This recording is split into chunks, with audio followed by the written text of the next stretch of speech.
ಒಂದು ಮಾತಾಡೋ ಹೂವ ಕಂಡೆ ನಾನು,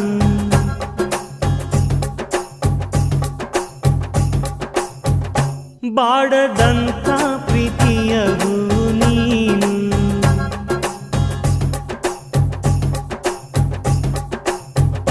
ನಿನ್ನ ಮನಸ್ಸಾಗೆ ಎಲ್ಲ ಬರಿಚೇನು, ಇನ್ನು ಇದಕ್ಕಿನ್ನ ದೊಡ್ಡದಲ್ಲ ಏನು.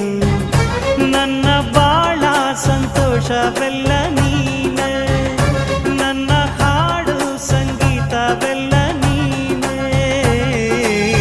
ನನ್ನುಸಿರು ಪ್ರಾಣ ಬದುಕು ಎಲ್ಲ ನೀನಮ್ಮ, ನನ್ನಾಸೆ ಕನಸ ಉಳಿಸೋ ಜೀವ ನೀನಮ್ಮ.